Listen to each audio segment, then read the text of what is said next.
Hello everyone, എല്ലാവർക്കും പുതിയൊരു ക്ലാസ്സിലോട്ട് സ്വാഗതം. സോ ആക്ച്വലി നമ്മളിന്ന് എടുക്കാൻ പോകുന്നത് ഇക്കണോമിക്സ് ആണ്. ഇക്കണോമിക്സിലെ ഫസ്റ്റ് ടോപ്പിക്കാണ്. ഏറ്റവും ബേസിക് ആയിട്ടുള്ള കുറച്ച് കാര്യങ്ങളാണ് ഇന്ന് നമ്മൾ ആക്ച്വലി ഡിസ്കസ് ചെയ്യാൻ പോകുന്നത്. സോ നിങ്ങൾ ഇക്കണോമിക്സ് ഇതിനു മുമ്പ് പഠിച്ചിട്ടുണ്ടെന്നാണെങ്കിൽ നിങ്ങൾക്ക് ഏകദേശം ഒരു ഐഡിയ ഉണ്ടാവും. സോ ഇക്കണോമിക്സ് എന്ന് പറയാം, ഇന്ത്യൻ ഇക്കോണമി എന്ന് പറയാം, രണ്ട് ഡിഫറൻസ് എന്താണെന്ന് ഞാൻ പറഞ്ഞുതരാം. ബട്ട് ബിഫോർ ദാറ്റ് നിങ്ങൾ ഇതിനെക്കുറിച്ച് മുമ്പ് പഠിച്ചിട്ടുണ്ടാവാം, പഠിച്ചിട്ടില്ലാത്ത ഫ്രഷേഴ്സ് ആയിട്ടുള്ള ആരെങ്കിലും ഉണ്ടാവാം. സോ കോൺസെപ്ച്വൽ നോളജിന് കുറച്ചും കൂടി ഇമ്പോർട്ടൻസ് കൊടുത്തുകൊണ്ടാണ് ഈ ക്ലാസ്സിലൊക്കെ ഡിസൈൻ ചെയ്ത് വെച്ചിട്ടുള്ളത്. ഇൻ ദ സെൻസ് കൂടുതൽ ഇമ്പോർട്ടൻസ് നോട്ട്സിനേക്കാളും കോൺസെപ്ച്വൽ നോളജിന് കൊടുക്കുക. Because ultimately at the end of the day questions solve ചെയ്യാൻ പറ്റുന്നുണ്ടോ അല്ലെങ്കിൽ മനസ്സിലാക്കാൻ പറ്റുന്നുണ്ടോ എന്നുള്ളതാണ് അൾട്ടിമേറ്റ്ലി മാറ്റർ ചെയ്യുന്ന കാര്യം. നിങ്ങൾ എന്ത് പഠിച്ചു എന്നുള്ളത് ഒരിക്കലും ഇവിടെ മാറ്റർ ചെയ്യുന്ന കാര്യമല്ല.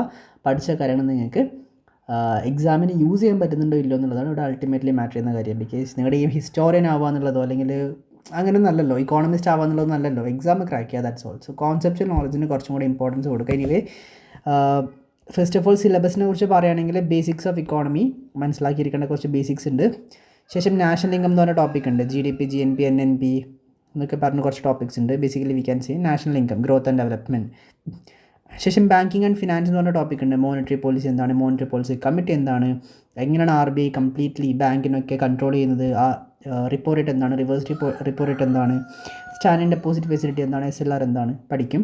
Physical policy, government budgeting, planning, NITI Aayog, public ഡെപ്റ്റ്, inflation, demand, supply, capital market, foreign trade, foreign investment, foreign exchange management, convertibility of currency, international organisations, poverty, unemployment, land reform, agriculture, industry, investment model, subsidies, food security, infrastructure and കുറച്ച് topics ഉണ്ട്. Like കുറച്ച് miscellaneous topics ഉണ്ട്. അത് നമുക്ക് last at the end of the പാർട്ടിൽ നമുക്ക് അതിനെക്കുറിച്ചിട്ട് മുമ്പോട്ടേക്ക് discuss ചെയ്യാം. Anyway, so നമ്മൾ ആദ്യം പോകാൻ പോകുന്നത് ബേസിക്സിലേക്കാണ്. സോ ഒരു ചെറിയൊരു ഇൻട്രൊഡക്ഷൻ.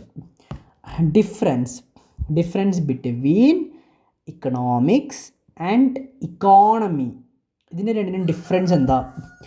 സോ ഇക്കണോമിക്സ് എന്ന് പറയുന്നത് ബേസിക്കലി പറയുകയാണെങ്കിൽ ഇത് ഒരു തിയറിയാണ് actually. Theory in the sense economics is the study of how people, businesses, societies, nation deal with resources.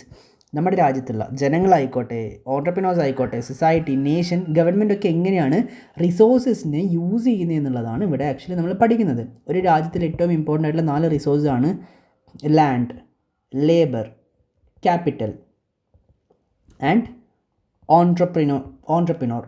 So ഇത് 4 ഒരു രാജ്യത്തിൽ ഏറ്റവും ഇമ്പോർട്ടൻ്റ് ആയിട്ടുള്ള 4 റിസോഴ്സ്. ഫോർ എക്സാമ്പിൾ ഒരു ഓൺട്രപ്രിനോർ, ഒരു ബിസിനസ്മാൻ ആക്ച്വലി അദ്ദേഹത്തിന് ഒരു ഐഡിയ കിട്ടുവാണ്, ഒരു കോച്ചിങ് ഇൻസ്റ്റിറ്റ്യൂട്ട് സ്റ്റാർട്ട് ചെയ്യാം. ഫസ്റ്റ് ഓഫ് ഓൾ അദ്ദേഹത്തിന് നല്ലൊരു ക്യാപിറ്റൽ വേണം. ഓക്കെ, സോ അയാളൊരു 10 lakh ആക്ച്വലി ഇൻവെസ്റ്റ് ചെയ്യുന്നു. അയാൾ ആക്ച്വലി ഒരു സ്ഥലത്ത് ലാൻഡ് ആക്ച്വലി വാടകയ്ക്ക് എടുത്തിട്ട്, ക്യാപിറ്റലായി ലാൻഡ് ആക്ച്വലി വാടകയ്ക്ക് എടുത്തിട്ട് അവിടെ ഒരു ബിൽഡിംഗ് ഉണ്ടാക്കുന്നു, ഒരു കോച്ചിങ് ഇൻസ്റ്റിറ്റ്യൂട്ട് ഉണ്ടാക്കുന്നു. ലേബേഴ്സിനെ കൊണ്ടുവരുന്നു, തൊഴിലാളികളെ കൊണ്ടുവരുന്നു, ക്ലാസ് എടുക്കാനായിട്ട് ഫാക്കൽറ്റീസിനെ ആക്ച്വലി അവരെ കൊണ്ടുവരുന്നു. എന്നിട്ട് അദ്ദേഹം എന്തുണ്ടാക്കുന്നു? ഔട്ട് ഓഫ് ദിസ് അദ്ദേഹം സർവീസ് ആക്ച്വലി പ്രൊവൈഡ് ചെയ്യുന്നു. ഈ റിസോഴ്സ് യൂസ് ചെയ്തിട്ട് സർവീസ് പ്രൊവൈഡ് ചെയ്യുന്നു. ഇനി നമുക്കൊരു ഹോട്ടൽ, ഒരു റെസ്റ്റോറൻറ്റ് എക്സാമ്പിൾ പറയാം. ഒരു ഓൺട്രപ്രനർ, ഒരു ബിസിനസ്മാൻ ആക്ച്വലി ക്യാപിറ്റൽ ഇൻവെസ്റ്റ് ചെയ്യുന്നു, ഒരു 10 കോടി രൂപ ഇൻവെസ്റ്റ് ചെയ്തിട്ട് അദ്ദേഹം ലാൻഡ് ആക്ച്വലി റെൻറ്റിന് എടുത്തിട്ട് അവിടെ ഒരു ബിൽഡിംഗ് പണിയുന്നു, ഒരു ഹോട്ടൽ നിർമ്മിക്കുന്നു. എന്നിട്ട് ആക്ച്വലി അവിടെ ലേബേഴ്സിനെ കൊണ്ടുവരുന്നു, റിസപ്ഷനിസ്റ്റ്, ഒരുപാട് ആൾക്കാർ ആക്ച്വലി ആവശ്യമാണ്. ഓൺട്രപ്രനർ ക്യാപിറ്റൽ ഇൻവെസ്റ്റ് ചെയ്ത് ലാൻഡ് വാടകയ്ക്ക് എടുത്തിട്ട് ലേബേഴ്സിനെ കൊണ്ടുവന്ന് അവിടെ ഒരു ഹോട്ടൽ നിർമ്മിച്ചിട്ട് എന്ത് പ്രൊവൈഡ് ചെയ്യുന്നു? അവിടെ അദ്ദേഹം ഫുഡ് ആക്ച്വലി പ്രൊവൈഡ് ചെയ്യുന്നുണ്ട്, അല്ലെങ്കിൽ അവിടെ സ്റ്റേ ഫെസിലിറ്റീസ് ഉണ്ടെങ്കിൽ അദ്ദേഹം അത് പ്രൊവൈഡ് ചെയ്യുന്നുണ്ട്. So out of these resource അദ്ദേഹം എന്ത് ചെയ്യുന്നുണ്ട്? പ്രോഫിറ്റ് ആക്ച്വലി ഉണ്ടാക്കുന്നുണ്ട്. ഇതേപോലെ തന്നെ ഒരു എക്സാമ്പിൾ ഞാൻ ഒരു ബാറ്റ് മാനുഫാക്ചർ ചെയ്യുന്ന ഒരു കമ്പനിയെക്കുറിച്ച് പറഞ്ഞുതരാം. ഒരു ബാറ്റ് മാനുഫാക്ചർ ചെയ്യുന്ന ഒരു കമ്പനി, ഒരു ഓൺട്രപ്രനർ എന്തായാലും വേണമല്ലോ, ഒരു ബിസിനസ്മാൻ എന്തായാലും വേണം. അദ്ദേഹം എന്ത് ഇൻവെസ്റ്റ് ചെയ്യുന്നു? ക്യാപിറ്റൽ ഇൻവെസ്റ്റ് ചെയ്യുന്നു, ഒരു 20 ലക്ഷം രൂപ ഇൻവെസ്റ്റ് ചെയ്യുന്നു. അദ്ദേഹം ലാൻഡ് വാടകയ്ക്ക് എടുക്കുന്നു, റെൻറ്റിന് എടുക്കുന്നു, ലേബേഴ്സിന്, തൊഴിലാളികളെ കൊണ്ടുവന്നിട്ട് അദ്ദേഹം എന്ത് പ്രൊഡ്യൂസ് ചെയ്യുന്നു? ഗുഡ്സ് ആക്ച്വലി പ്രൊഡ്യൂസ് ചെയ്യുന്നു. ഗുഡ്സ് പ്രൊഡ്യൂസ് ചെയ്യാന്ന് വെച്ചാൽ അദ്ദേഹം ബാറ്റ്സ് ആക്ച്വലി പ്രൊഡ്യൂസ് ചെയ്യുന്നു. ഈ ഒരു രാജ്യത്തിൽ ഏറ്റവും ഇമ്പോർട്ടൻ്റ് ആയിട്ടുള്ള ഈ 4 റിസോഴ്സസും യൂസ് ചെയ്തിട്ട് നമുക്ക് എങ്ങനെ നമുക്ക് എഫക്റ്റീവ്ലി ഇത് യൂട്ടിലൈസ് ചെയ്തിട്ട് എങ്ങനെ നമുക്ക് നമ്മുടെ goods and service actually provide ചെയ്യാം എന്നാണ് ബേസിക്കലി ഇക്കണോമിക്സിൽ നമ്മൾ പഠിക്കുന്നുള്ളത്. Economics is a branch of economics is the branch of social science that studies how individuals, businesses, governments use these resources. I mean അവരെങ്ങനെയാണ് നമ്മുടെ റിസോഴ്സ് യൂസ് ചെയ്യുന്നത് എന്ന് വെച്ചാൽ എല്ലാ ആൾക്കാരുടെയും വോൺസ് എന്ന് പറയുന്നത് ഭയങ്കര അൺലിമിറ്റഡാണ്. എനിക്ക് ആക്ച്വലി ഷിപ്പ് വേണം, കാർ വേണം, ബൈക്ക് വേണം, പ്ലെയിൻ വേണം, അൺലിമിറ്റഡ് ആണ് നമ്മുടെ വോണ്ട്. ബട്ട് നമ്മുടെ കയ്യിലുള്ള എമൗണ്ട്, ഐ മീൻ പൈസ, നമ്മുടെ കയ്യിലുള്ള ഒരു സേവിങ്സ് വെച്ചാൽ വളരെ ലിമിറ്റഡാണ്. ചിലപ്പോൾ എൻ്റെ അക്കൗണ്ടിലൊരു 75 ലക്ഷം രൂപയുണ്ടെന്ന് വിചാരിച്ചോ, എനിക്ക് പ്ലെയിൻ വേണം, ഷിപ്പ് വേണം, കാർ വേണം, ബസ് വേണം, വീട് വേണം, എല്ലാം നടക്കില്ല. അതിൽ തന്നെ ഏറ്റവും എഫക്റ്റീവായിട്ടുള്ള എന്താണെന്നുള്ളത് ഞാൻ പിക്ക് ചെയ്യുക. ഓക്കെ, ഫോർ എക്സാമ്പിൾ ഞാൻ ഒരു ബിസിനസ് സ്റ്റാർട്ട് ചെയ്യാണ്, ഒരു റെസ്റ്റോറൻറ്റ് സ്റ്റാർട്ട് ചെയ്യാണ്. സോ അത് യൂസ് ചെയ്തിട്ട് ഞാൻ എന്ത് ചെയ്യുന്നു, പ്രോഫിറ്റ് ആക്ച്വലി ഗെയിൻ ചെയ്യുന്നു. ഒരു രാജ്യത്തിൽ ഏറ്റവും ഇമ്പോർട്ടൻ്റ് ആയിട്ടുള്ള 4 റിസോഴ്സാണ് ലാൻഡ്, ലേബർ, ക്യാപിറ്റൽ, ഓൺട്രപ്രനോർ. ഈ 4 റിസോഴ്സും എങ്ങനെ എഫക്റ്റീവ്ലി യൂട്ടിലൈസ് ചെയ്യുന്നു, ഇത് യൂട്ടിലൈസ് പ്രോപ്പറായിട്ട് ചെയ്ത് നമുക്ക് നമ്മുടെ GDP ആക്ച്വലി ഇൻക്രീസ് ചെയ്യാം. ഐ മീൻ നമ്മുടെ ഗ്രോത്ത് ആക്ച്വലി നമുക്ക് കുറച്ചും കൂടെ കാണിച്ചു തരാം. ഫോർ എക്സാമ്പിൾ ഇന്ത്യ നിലവിൽ 4th ലാർജസ്റ്റ് ഇക്കോണമിയാണ്. GDP എത്തുന്ന അതിൽ ഞാൻ മുമ്പോട്ടേക്ക് പറഞ്ഞുതരാം. ആ സമയത്ത് ഏകദേശം നിങ്ങൾക്ക് ഇതിപ്പോൾ ക്ലിയർ ആവും. ഫോർ എക്സാമ്പിൾ ഇന്ത്യയിൽ ആക്ച്വലി ഇവിടെ ഒരു ബാറ്റ് മാനുഫാക്ചർ ചെയ്യുന്ന ഒരു ഫാക്ടറി ഉണ്ട്. ഇതിൽ നിന്ന് നമ്മുടെ GDPയിലേക്ക് എത്ര രൂപ ഒരു വർഷം കയറുക, ഒരു ഫിനാൻഷ്യൽ ഇയർ കയറുക? GDP എന്ന് വെച്ചാൽ ഒരു രാജ്യത്തിൻ്റെ ബൗണ്ടറിക്കകത്ത് പ്രൊഡ്യൂസ് ചെയ്യുന്ന ഗുഡ്സ്, അതേപോലെ തന്നെ പ്രൊവൈഡ് ചെയ്യുന്ന സർവീസസുമാണ് ആക്ച്വലി GDP എന്ന് പറയുന്നത്. സോ ഒരു രാജ്യത്തിൻ്റെ ബൗണ്ടറിക്കകത്ത് പ്രൊഡ്യൂസ് ചെയ്യുന്ന goods in the sense quantity multiplied by price, അങ്ങനെ നോക്കുക. ഫോർ എക്സാമ്പിൾ ഒരു ബാറ്റ് മാനുഫാക്ചർ ചെയ്യുന്ന ഒരു ഫാക്ടറി ഉണ്ട്. അവർ 1000 ബാറ്റ് ആക്ച്വലി മാനുഫാക്ചർ ചെയ്യും. ഒരു ബാറ്റിൻ്റെ പ്രൈസ് ഏകദേശം ഒരു 10,000 ആണെന്ന് വിചാരിച്ചോ. സോ മൊത്തം 1 കോടി രൂപയാണ് ഈ ഒരൊറ്റ ഫാക്ടറിയിൽ നിന്ന് നമ്മുടെ GDPയിലേക്ക് ആക്ച്വലി കൗണ്ട് ചെയ്യുക. സോ GDP എന്ന് വെച്ചാൽ ഒരു രാജ്യത്തിൻ്റെ ബൗണ്ടറിക്കകത്ത്, ഒരു ഫിനാൻഷ്യൽ ഇയറിൽ ബൗണ്ടറിക്കകത്ത് പ്രൊഡ്യൂസ് ചെയ്യുന്ന ഗുഡ്സും പ്രൊവൈഡ് ചെയ്യുന്ന സർവീസസും. ഗുഡ്സ് എന്താണെന്നുള്ളത് ഞാൻ പറഞ്ഞ മനസ്സിലായല്ലോ. 1000 ബാറ്റ് പ്രൊഡ്യൂസ് ചെയ്തു, ഒരു ബാറ്റിൻ്റെ പ്രൈസ് 10,000 ആണെന്ന് വിചാരിക്കുക, 1 കോടിയാണ് അവിടെ നിന്ന് GDPയിലേക്ക് കോൺട്രിബ്യൂട്ട് ചെയ്യുക. ഇനി നമുക്ക് സർവീസസിന് ഒരു എക്സാമ്പിൾ പറഞ്ഞാലോ, ഇവിടെ ആക്ച്വലി ഒരു കോച്ചിങ് ഇൻസ്റ്റിറ്റ്യൂട്ട് ആക്ച്വലി ഉണ്ട്. ഈ കോച്ചിങ് ഇൻസ്റ്റിറ്റ്യൂട്ട് എന്താ ചെയ്യുന്നത്? കോച്ചിങ് ഇൻസ്റ്റിറ്റ്യൂട്ട് ഇതേപോലെ ക്വാണ്ടിറ്റി മൾട്ടിപ്ലൈഡ് ബൈ പ്രൈസ്, ഒരു 1000 സ്റ്റുഡൻസ് ഉണ്ട്. വേണ്ട, വലിയൊരു എമൗണ്ട് ഞാൻ തരുന്നില്ല. ഓക്കെ, ഒരു 100 സ്റ്റുഡൻസ് ഉണ്ട്, റഫ്ലി ഒരു 100 കുട്ടികളുണ്ട്. ഒരു കുട്ടിയുടെ 1 lakh ആണ് ഫീസ് ആക്ച്വലി വാങ്ങുന്നത്, കളക്ട് ചെയ്യുന്നത്. സോ മൊത്തം 1 കോടി രൂപയാണ് ഈ ഒരു കോച്ചിങ് ഇൻസ്റ്റിറ്റ്യൂട്ടിൽ നിന്ന് നമ്മുടെ GDPയിലേക്ക് കയറുക. ഒരു സർവീസ് എന്ന് വെച്ചാൽ എന്താ? കോച്ചിങ് പ്രൊവൈഡ് ചെയ്യുക, ക്ലാസ്സസ് പ്രൊവൈഡ് ചെയ്യുക, നോളജ് ഷെയർ ചെയ്യുക. സോ സർവീസ് ലിസ്റ്റിൽ നോക്കുകയാണെങ്കിൽ ഇപ്പോൾ നമ്മുടെ ഓൺലൈൻ കഫേ ആണെങ്കിലും ഈ പറഞ്ഞ കോച്ചിങ് ഇൻസ്റ്റിറ്റ്യൂട്ട് ഒക്കെ സർവീസ് പ്രൊവൈഡേഴ്സാണ്. ബാറ്റ് മാനുഫാക്ചർ ചെയ്യുക, ബോൾ മാനുഫാക്ചർ ചെയ്യുക, ലാപ്ടോപ്പ്, കമ്പ്യൂട്ടർ, ചാർജർ, ഇതൊക്കെ ഗുഡ്സാണ് പ്രൊഡ്യൂസ് ചെയ്യുന്നത് ആക്ച്വലി. അതൊക്കെ ഇതിനകത്ത് വരും. സോ ഒരു രാജ്യത്തിൻ്റെ ബൗണ്ടറിക്കകത്ത് ഒരു ഫിനാൻഷ്യൽ ഇയറിൽ പ്രൊഡ്യൂസ് ചെയ്യുന്ന ഗുഡ്സും പ്രൊവൈഡ് ചെയ്യുന്ന സർവീസസുമാണ് ഈ GDP എന്ന് ആക്ച്വലി പറയുന്നത്. സോ ഇക്കണോമിക്സ് എന്ന് വെച്ചാൽ എന്താ? ഇക്കണോമിക്സ് എന്ന് വെച്ചാൽ ബേസിക്കലി നമ്മുടെ കയ്യിലുള്ള resources, land, labour, capital, entrepreneurship use ചെയ്തിട്ട് നമ്മൾ എത്രത്തോളം നമ്മുടെ ഗ്രോത്ത് കൊണ്ടുവരുന്നുണ്ടെന്നുള്ളതാണ് ഇവിടെ ആക്ച്വലി നോക്കുന്നത്. എന്ന് വെച്ചാൽ എത്രത്തോളം നമുക്ക് ഗ്രോ ചെയ്യാൻ പറ്റുന്നുണ്ട്. സോ ഞാൻ പറഞ്ഞല്ലോ, ക്വാണ്ടിറ്റി മൾട്ടിപ്ലൈഡ് ബൈ പ്രൈസ് ആണ് നമ്മുടെ GDP എന്ന് പറയുന്നത്. ഇന്ത്യ എത്ര ഫാക്ടറീസ് ഉണ്ട്, ഇങ്ങനെ എന്തൊക്കെ പ്രൊഡ്യൂസ് ചെയ്യുന്ന എത്ര ഫാക്ടറീസ് ഉണ്ട്, എത്ര സർവീസ് പ്രൊവൈഡേഴ്സ് ഉണ്ട്.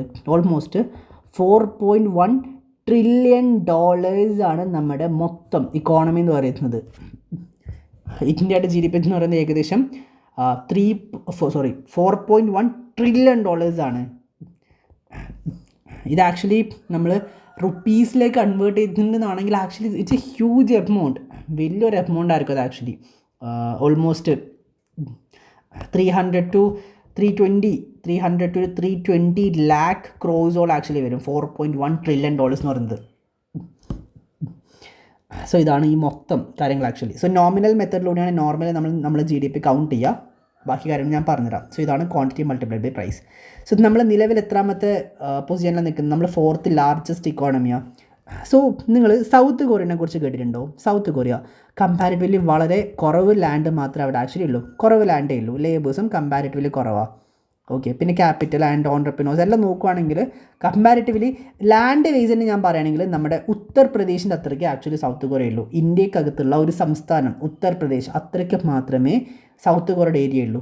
എന്നിട്ടും സൗത്ത് കൊറിയ എന്നിട്ടും ഏകദേശം റഫ്ലി വി ക്യാൻ സേ ഒരു $1.7 trillion അവർ ആക്ച്വലി പ്രൊഡ്യൂസ് ചെയ്യുന്നുണ്ട്. $1.7 trillion. ഉത്തർപ്രദേശിൻ്റെ അത്രയ്ക്ക് നമ്മുടെ രാജ്യത്തിലൊരു സംസ്ഥാനത്തിൻ്റെ അത്രയ്ക്ക് മാത്രമുള്ള ഒരു രാജ്യം $1.7 trillion പ്രൊഡ്യൂസ് ചെയ്യുമ്പോൾ നമ്മൾ പ്രൊഡ്യൂസ് ചെയ്യുന്നത് $4.1 trillion. ആക്ച്വലി നമുക്ക് എത്രയോ പൊട്ടൻഷ്യൽ ഉണ്ട്. ഇപ്പോൾ ജപ്പാൻ, നിങ്ങൾ ജപ്പാൻ നോക്കുക. ജപ്പാൻ എന്ന് വെച്ചാൽ basically we can say Japan എന്ന് വെച്ചാൽ ഒരു ഐലൻഡാണ് ആക്ച്വലി. ജപ്പാൻ ബേസിക്കലി ഒരു ഐലൻഡ് എന്ന് പറയാം, അത്രയേ ഉള്ളൂ ആക്ച്വലി. അത്ര കുഞ്ഞ് ഒരു കാര്യമാണ് ജപ്പാൻ എന്ന് പറയുന്നത്. എന്നിട്ട് അവർ 4 ട്രില്യണോളം ആക്ച്വലി അവർ പ്രൊഡ്യൂസ് ചെയ്യുന്നുണ്ട്. നമ്മൾ ഇത്രയും വലുതായിട്ട് 4.1 ട്രില്യണിൽ നിൽക്കുന്നുണ്ട്. ജപ്പാൻ കമ്പാരിറ്റീവ്ലി ജസ്റ്റ് ഒരു ഐലൻഡ് എന്ന് പറയാം. എന്നിട്ട് അവർ 4 ട്രില്യണോളം പ്രൊഡ്യൂസ് ചെയ്യുന്നുണ്ട്. സൗത്ത് കൊറിയ, ഉത്തർപ്രദേശിന് അത്രയ്ക്ക് മാത്രം ലാൻഡുള്ള ഒരു രാജ്യമാണ് സൗത്ത് കൊറിയ എന്ന് പറയുന്നത്. അവരെന്ത് 1.7 ട്രില്യണോളം അവർ ആക്ച്വലി പ്രൊഡ്യൂസ് ചെയ്യുന്നുണ്ട്. നമ്മുടെ കയ്യിൽ ലാൻഡ് ഉണ്ട്, ലേബേഴ്സ് ഉണ്ട്, ക്യാപിറ്റൽ ഉണ്ട്, ഓൺട്രപ്രനേഴ്സ് ഉണ്ട്. എന്നിട്ടും നമ്മളിപ്പോഴും 4 ട്രില്യണിൽ ചുരുങ്ങിയിരിക്കുക. അതിൻ്റെ ഏറ്റവും വലിയ റീസൺ എന്ന് പറയുന്നത് ഇൻഫോർമൽ സെക്ടേഴ്സാണ്. ആക്ച്വലി സെക്ടേഴ്സ് 2 രീതിയിലുണ്ട്. ഒന്ന് formal sector, 2 informal sector. Formal sector എന്ന് വെച്ചാൽ നിങ്ങളിപ്പോൾ KFCയിൽ പോയിട്ട് ഒരു ബർഗർ നിങ്ങൾ ആക്ച്വലി ഓർഡർ ചെയ്തു, 120 റുപ്പീസ് നിങ്ങൾ കഴിച്ചു, ബില്ല് പേ ചെയ്തു, നിങ്ങൾ വന്നു. ഇതിൻ്റെ കണക്ക് കൃത്യമായിട്ട് അവർ ഗവൺമെൻറ്റിന് ബില്ലിലൂടെ അറിയിക്കും. ഇൻഫോർമൽ സെക്ടർ നിങ്ങളിപ്പോൾ പോയിട്ട് ഒരു പാനിപൂരി കഴിച്ചു, പാനിപൂരിക്ക് മൊത്തത്തിൽ ഒരു 50 രൂപയാണ്. നിങ്ങളും അറിയാൻ പോകുന്നില്ല, ഗവൺമെൻറ് അറിയാൻ പോകുന്നില്ല, ഒരു മനുഷ്യനാണെന്ന് വെച്ചാൽ അതിൻ്റെ കണക്ക് കിട്ടാൻ പോകുന്നില്ല. നമ്മുടെ രാജ്യത്ത് ഏറ്റവും അധികം ഇൻഫോർമൽ സെക്ടർ ഉള്ളത് കണക്ക് പറയുകയാണെങ്കിൽ ഏറ്റവും കൂടുതൽ നോർത്ത് ഇന്ത്യൻ സൈഡൊക്കെ നിങ്ങൾക്ക് നോക്കിയാൽ മനസ്സിലാവും. കച്ചോരി, ബാജി, ചായ എന്നൊക്കെ പറഞ്ഞ് ഫുൾ ഇൻഫോർമൽ സെക്ടേഴ്സാണ്. ഇൻഫോർമൽ സെക്ടേഴ്സ് കാരണമാണ് നമ്മൾ ആക്ച്വലി ഈ 4 ട്രില്യണിൽ നിൽക്കുന്നുള്ളത്. സോ ഈ ഇൻഫോർമൽ സെക്ടേഴ്സ് ഒന്ന് സോർട്ട് ഔട്ട് ചെയ്യാൻ പറ്റുവാണെങ്കിൽ നമുക്ക് നമ്മുടെ GDP എത്രയായിട്ട് കൂട്ടാൻ പറ്റുമെന്ന് ചിന്തിക്കുക. നമ്മൾ ആക്ച്വലി 5th ലാർജസ്റ്റ് ഇക്കോണമി ആയിരുന്നു. അവിടെ നിന്ന് നമുക്ക് 4th ലാർജസ്റ്റ് ഇക്കോണമിയിലേക്ക് എത്താൻ വേണ്ടി പറ്റിയിട്ടുണ്ട്. ബിക്കോസ് ആ ഇൻഫോർമൽ സെക്ടേഴ്സ് ഒന്ന് സോർട്ട് ഔട്ട് ചെയ്യുന്നുണ്ട്. മുമ്പോട്ടൊക്കെ അപ്കമിങ് ടൈംസ് നമ്മുടെ ഗവൺമെൻറ് കുറച്ചും കൂടെ എഫേർട്ട് എടുത്ത് ആ ഒരു ഇൻഫോർമൽ സെക്ടേഴ്സ് ഒന്ന് കറക്റ്റായിട്ട് മാറ്റുവാണെങ്കിൽ നമുക്ക് ഒരു തേർഡ് ലാർജസ്റ്റ് ഇക്കോണമി പൊസിഷൻ വരെയെങ്കിലും സിമ്പിളായിട്ട് നമുക്ക് എത്താൻ വേണ്ടി പറ്റും. ഒരു 2030 ഒക്കെ ആകുമ്പോഴത്തേക്ക് തേർഡ് ലാർജസ്റ്റ് ഇക്കോണമി ആവാൻ വേണ്ടിയാണ് നമ്മളിപ്പോൾ ആക്ച്വലി വർക്ക് ചെയ്യുന്നത്. സോ GDP എന്താണെന്ന് മനസ്സിലായല്ലോ. Fair enough. So this is all these things. So GDP എന്ന് വെച്ചാൽ ഒരു രാജ്യത്തിൻ്റെ ബൗണ്ടറിക്കകത്ത് പ്രൊഡ്യൂസ് ചെയ്യുന്ന ഗുഡ്സും പ്രൊവൈഡ് ചെയ്യുന്ന സർവീസസും ക്വാണ്ടിറ്റി മൾട്ടിപ്ലൈഡ് ബൈ പ്രൈസ്, ഇങ്ങനെയാണ് ബേസിക്കലി നോക്കുന്നത്. ഇതിനെ പറയാം നോമിനൽ GDP എന്നാണ്. GDP കോൺസ്റ്റൻറ്റ് മാർക്കറ്റ് പ്രൈസ് എന്ന് ഞാൻ മുമ്പോട്ടേക്ക് പറഞ്ഞുതരാം. സോ ഇക്കണോമിക്സ് എന്ന് വെച്ചാൽ ഒരു തിയറിയാണ് ആക്ച്വലി. എന്ന് വെച്ചാൽ land, labour, capital, entrepreneurship use ചെയ്തിട്ട് നമുക്ക് എങ്ങനെ ഗുഡ്സ് ആൻഡ് സർവീസസ് പ്രൊഡ്യൂസ് ചെയ്യാം. ഇക്കോണമി എന്ന് വെച്ചാൽ പ്രാക്ടിക്കൽ ഇംപ്ലിമെൻറ്റേഷൻ ആണ്, അഥവാ പ്രാക്ടിക്കൽ വേ ആണ് ഇക്കോണമി എന്ന് പറയുന്നത്. ഫോർ എക്സാമ്പിൾ നിങ്ങൾ ആക്ച്വലി ഇക്കണോമിക്സിൽ എന്ത് പഠിച്ചു? ഇൻഫ്ലേഷൻ എന്താണെന്ന് പഠിച്ചു. What you mean by inflation? Inflation എന്ന് വെച്ചാൽ പ്രൈസ് ഹൈക്കാണ്. ഇക്കോണമി എന്ന് പറഞ്ഞാൽ ഇന്ത്യൻ ഇക്കോണമി എന്ന് വെച്ചാൽ 2022 ഇൻഫ്ലേഷൻ വന്ന സമയത്ത് എന്ത് സംഭവിച്ചു, അല്ലെങ്കിൽ 2023 ഇൻഫ്ലേഷൻ വന്ന സമയത്ത് എന്ത് സംഭവിച്ചു? ടൊമാറ്റോയ്ക്ക് എങ്ങനെയാണ് 120 വരെ ഒരു സമയത്ത് പോയിട്ടുണ്ടായിരുന്നത്? ഓണിയൻ എങ്ങനെ ഒരു സമയത്ത് 180 വരെ പോയിട്ടുണ്ടായിരുന്നത്? ഇൻഫ്ലേഷൻ്റെ ശരിക്കുള്ള പ്രാക്ടിക്കൽ വേ അനലൈസ് ചെയ്യുന്നതിനാണ് നമ്മൾ ഇന്ത്യയുടെ ഇക്കോണമിയെക്കുറിച്ച് പഠിക്കുക എന്ന് പറയുന്നത്. ഇക്കണോമിക്സ് വെച്ചാൽ ഇൻഫ്ലേഷൻ എന്താണ്, അതിൻ്റെ പ്രൈസ് ഹൈക്കാണ്, അതിൻ്റെ ബാക്കി ടെക്നിക്കൽ പാർട്ട് കഴിഞ്ഞു. ഇന്ത്യൻ ഇക്കോണമി വെച്ചാൽ അതിൻ്റെ പ്രാക്ടിക്കൽ വശത്ത് നമ്മൾ ഇതിന് മുമ്പ് ഫേസ് ചെയ്തിട്ടുള്ള സിറ്റുവേഷൻ, അതിൻ്റെ പ്രാക്ടിക്കൽ അനാലിസിസ് ആണ് ഇക്കോണമി എന്ന് പറയുന്നത്. Practical implementation. For example Indian economy, US economy, Japan economy. US economy നമുക്ക് പഠിക്കാം, എല്ലാവരുടെ ഇൻഫ്ലേഷൻ നമുക്ക് അറിയേണ്ട ആവശ്യമില്ല. ജപ്പാൻ ഇക്കോണമി നമുക്ക് നോക്കേണ്ട ആവശ്യമില്ല, അതിന് അവരുടെ റേറ്റ് നമുക്ക് അറിയേണ്ട ആവശ്യമില്ല. ന്യൂസിലെങ്ങാനും വരുവാണെങ്കിൽ മാത്രം നമ്മൾ നോക്കിയാൽ മതി. ഇന്ത്യൻ ഇക്കോണമിയാണ് നമ്മൾ കംപ്ലീറ്റ്ലി ആക്ച്വലി ഇവിടെ ഗോ ത്രൂ ചെയ്യുന്നത്. ഇക്കണോമിക്സിന് ആക്ച്വലി 3 ബ്രാഞ്ചസ് ഉണ്ട്. ഒന്ന് മൈക്രോ ഇക്കണോമിക്സ് വെച്ചാൽ ഇൻഡിവിജ്വൽ ടേസ്റ്റ് അല്ലെങ്കിൽ ഇൻഡിവിജ്വൽ പ്രിഫറൻസസ്. എൻ്റെ അഭിപ്രായം എന്താണ്, എൻ്റെ ടേസ്റ്റ് എന്താണ്, എനിക്ക് എന്താണ് വേണ്ടത്, നമുക്ക് മൈക്രോ ഇക്കണോമിക്സ് ഇവിടെ പഠിക്കാനില്ല. പിന്നെ ഉള്ളത് ബിഹേവിയർ ഇക്കണോമിക്സ് എന്ന് വെച്ചാൽ when the behaviour of an individual is impacting the decision or demand for a good. For example Sachin Tendulkar ഒരാൾക്ക് വേണ്ടി പേഴ്സണലി എന്ത് ചെയ്യുന്നുണ്ട്, റിബ്സ് ആക്ച്വലി പ്രൊട്ടക്ട് ചെയ്യാൻ പറ്റുന്ന രീതിയിലുള്ള ഗാർഡ് ഉണ്ടാക്കുന്നുണ്ട്. സോ ഒരാളുടെ ബിഹേവിയർ ഒരു ഗുഡ് അല്ലെങ്കിൽ ഒരു പ്രൊഡക്റ്റ് അല്ലെങ്കിൽ ഒരു സർവീസ് ആക്ച്വലി പ്രൊവൈഡ് ചെയ്യുന്ന രീതിയിൽ, ഐ മീൻ ഒരാളുടെ ഇൻഡിവിജ്വൽ ബിഹേവിയർ ഒരു പ്രൊഡക്റ്റ് വേണമെന്നുള്ള രീതിയിലേക്ക് ഡിസിഷനിലേക്ക് എത്തുകയാണ്. സോ നമുക്ക് ബിഹേവിയറൽ ഇക്കണോമിക്സ് നോക്കാനില്ല. മാക്രോ എക്കണോമിക്സ് വെച്ചാൽ study of society or taste and preferences of all, എല്ലാ ആൾക്കാരുടെ ഒരു ഗ്രൂപ്പ് സ്റ്റഡിയാണ് മാക്രോ എക്കണോമിക്സ് എന്ന് പറയുന്നത്. നമുക്ക് മാക്രോ എക്കണോമിക്സ് ഇവിടെ പഠിക്കാനുണ്ട്. GDP എന്ന് വെച്ചാൽ എന്താ? Total amount of goods and services made within the boundary of the country. Does not matter who made it has to be within the boundary. ഒരു രാജ്യത്തിൻ്റെ ബൗണ്ടറിക്കകത്ത് ഒരു ഫിനാൻഷ്യൽ ഇയറിൽ നിർമ്മിച്ച പ്രൊഡക്റ്റും പ്രൊവൈഡ് ചെയ്ത സർവീസാണ് GDP. അതാരും നിർമ്മിച്ചോ, പുറത്തുനിന്ന് ആൾക്കാർ വന്ന് ഫോറിനേഴ്സ് നിർമ്മിച്ചാണോ ഇന്ത്യൻസ് നിർമ്മിച്ചാണോ ഒന്നും മാറ്റർ ചെയ്യുന്ന കാര്യമല്ല. ഇന്ത്യയുടെ ബൗണ്ടറിക്കകത്ത് നിർമ്മിച്ചെങ്കിൽ അതാണ് നമ്മുടെ GDP ആക്ച്വലി പെടും. So quantity multiplied by price, nominal GDP ആണ് മെയിൻ നമ്മൾ യൂസ് ചെയ്യുക. ഇതാരും ഈ GDP കൗണ്ട് ചെയ്യുന്നത് ആരാ? Ministry of statistic and program implementation, MOSP ആണ് ഇത് ആക്ച്വലി കൗണ്ട് ചെയ്യുന്നത്. സോ ഈ ഒരു മിനിസ്ട്രിക്കകത്ത് MOSPയുടെ അകത്ത് ആക്ച്വലി NSO എന്ന് പറഞ്ഞൊരു ഓഫീസ് ചെയ്തിട്ടുണ്ട്, നാഷണൽ സ്റ്റാറ്റിസ്റ്റിക് ഓഫീസ്. അവരാണ് ആക്ച്വലി ഇതിൻ്റെ ബാക്കി ഡീറ്റെയിൽസൊക്കെ കളക്ട് ചെയ്തിട്ട് ഫൈനലായിട്ടൊരു കാൽക്കുലേഷൻ ആക്ച്വലി പ്രൊവൈഡ് ചെയ്യാറ്. GNP എന്ന് വെച്ചാൽ ഒറ്റ വ്യത്യാസമുള്ളൂ.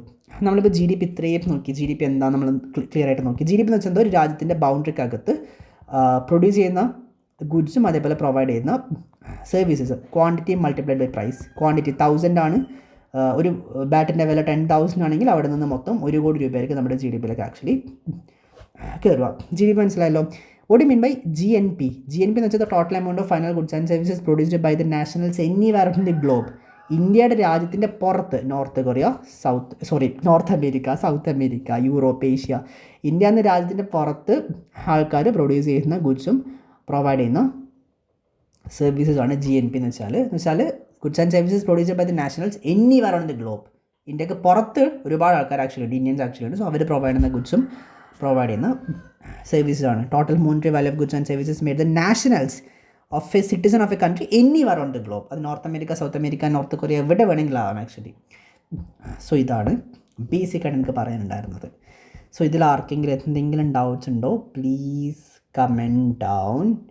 വാട്സാപ്പ് ഗ്രൂപ്പിന് ടെലിഗ്രാം ചാനൽ ലിങ്ക് ഡിസ്ക്രിപ്ഷൻ ബോക്സിലുണ്ട്, പ്ലീസ് ജോയിൻ ചെയ്യുക. അഡ്മിൻ ഞാൻ എന്നെ കോൺടാക്ട് ചെയ്യാവുന്നതാണ്. And we have some guidance actually monthly 1000 rupees fees വരുന്ന ഗൈഡൻസ് ആക്ച്വലി അവൈലബിൾ ആണ്. സോ ലേറ്റസ്റ്റ് ബാച്ച് നമ്മളിപ്പോൾ ഇനി സ്റ്റാർട്ട് ചെയ്യാൻ പോകുന്നത് October 15th അഡ്മിഷൻസ് ഇപ്പോൾ നടന്നുകൊണ്ടിരിക്കുന്നത്. If you wish to join the batch after watching this demo class, if you seriously find it very helpful, നിങ്ങൾക്ക് seriously തോന്നുവാണ് ഓക്കെ നല്ലതാണെന്ന് തോന്നുവാണെങ്കിൽ നിങ്ങൾക്ക് ജോയിൻ ചെയ്യാം. ഡെമോ ക്ലാസ് കണ്ട് ഇപ്പോൾ ജോയിൻ ചെയ്യാവുന്നതാണ്. Anyway thank you so much and thanks lot. എന്തെങ്കിലും ഡൗട്ട്സ് നിങ്ങളോട് ചോദിക്കാം.